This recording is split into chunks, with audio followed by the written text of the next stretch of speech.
ഇന്നും മുഖ്യമന്ത്രിക്കെതിരെ ആഞ്ഞടിച്ച് PV Anwar MLA. CPMന്റെ അടിത്തറ തകർക്കുകയാണ് മുഖ്യമന്ത്രി. താൻ ലക്ഷ്യമിടുന്നത് ജനമുന്നേറ്റമാണ്. ഇന്ന് നയപ്രഖ്യാപനമുണ്ടാകും. MR അജിത് കുമാറിനെതിരായ DGP നൽകുന്ന റിപ്പോർട്ട് സർക്കാരിനെ പ്രതിരോധത്തിലാക്കുമെന്നും PV അൻവർ MLA പറഞ്ഞു. അതേസമയം MLA പദവി നിലനിർത്തി മുന്നോട്ട് പോകാനുള്ള നീക്കമാണ് PV അൻവർ നടത്തുന്നത്. മലപ്പുറത്ത് നിന്നും ശിവദാസ് കർമ്മനം തയ്യാറാക്കിയ റിപ്പോർട്ടിലേക്ക്. ഇന്നും ശക്തമായ വിമർശനം തന്നെയാണ് ഇടതുപക്ഷത്തിനെതിരെയും അതോടൊപ്പം തന്നെ മുഖ്യമന്ത്രിക്കെതിരെയും PV അൻവർ MLA ഉന്നയിച്ചിരിക്കുന്നത്. അദ്ദേഹം ഒരു പുതിയ രാഷ്ട്രീയ പാർട്ടിയുമായി മുന്നോട്ട് പോവുകയാണ്. അത്തരത്തിൽ ഒരു രാഷ്ട്രീയ പാർട്ടിയല്ല രൂപീകരിക്കുന്നത് എന്ന് പറയുമ്പോഴും അദ്ദേഹത്തിൻ്റെ ലക്ഷ്യം അല്ലെങ്കിൽ അദ്ദേഹത്തിൻ്റെ മനസ്സിലുള്ളത് ഒരു രാഷ്ട്രീയ പാർട്ടി തന്നെയാണ്. പക്ഷേ നിലവിൽ അദ്ദേഹം MLA കൂടിയാണ്. അതുകൊണ്ട് തന്നെ ഒരു പുതിയ രാഷ്ട്രീയ പാർട്ടി പ്രഖ്യാപിക്കുമ്പോൾ ഒരുപക്ഷെ അത് MLA പദവിയെ തന്നെ ബാധിക്കും. അതുകൊണ്ട് നിലവിൽ ഒരു രാഷ്ട്രീയ പാർട്ടി രൂപീകരിക്കുന്നില്ല. ഇപ്പോൾ ഇന്ന് ഇതുമായി ബന്ധപ്പെട്ട് വൈകിട്ട് മഞ്ചേരിയിൽ ഒരു പൊതുസമ്മേളനം സംഘടിപ്പിക്കുന്നുണ്ട്.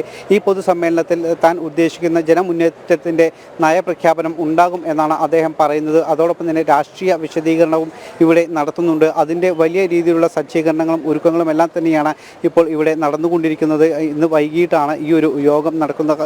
ഇന്ന് രാവിലെ അദ്ദേഹം പറഞ്ഞ പ്രധാനപ്പെട്ട കാര്യം മുഖ്യമന്ത്രിക്കെതിരെയുള്ള രൂക്ഷ വിമർശനം തന്നെയാണ്. CPMനെ തകർക്കുമെന്ന തരത്തിലുള്ള ഇടപെടലുകളാണ് മുഖ്യമന്ത്രിയുടെ ഭാഗത്തുനിന്നും ഉണ്ടാകുന്നത്. ഒരുപക്ഷെ പാർട്ടിയേക്കാൾ അപ്പുറം CPMനേക്കാൾ അപ്പുറം അതിൻ്റെ ഒരു തലതൊട്ടപ്പൻ എന്ന രീതിയിലേക്ക് മുഖ്യമന്ത്രി മാറിയിരിക്കുന്നു.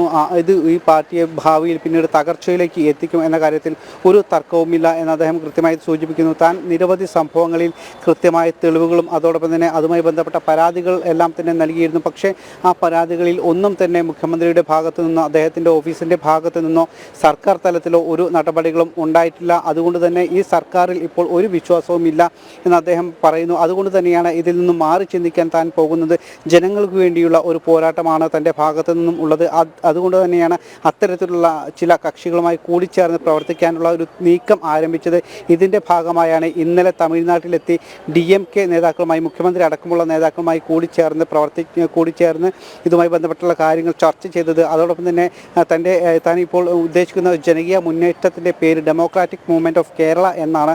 പിന്നീട് അത് രാഷ്ട്രീയ പാർട്ടിയായി രൂപീകരിക്കാനുള്ള തീരുമാനമാണ് ലക്ഷ്യങ്ങളാണ് തൻ്റെ മുന്നിൽ ഉള്ളത്. എന്തായാലും ജനങ്ങളെ കൂട്ടുപിടിച്ച് ജനങ്ങളുടെ പ്രശ്നങ്ങളിൽ ഇടപെട്ട് മുന്നോട്ട് പോകാനുള്ള നീക്കമാണ് ഇപ്പോൾ നടത്തുന്നത് എന്നും അദ്ദേഹം വിശദീകരിച്ചു.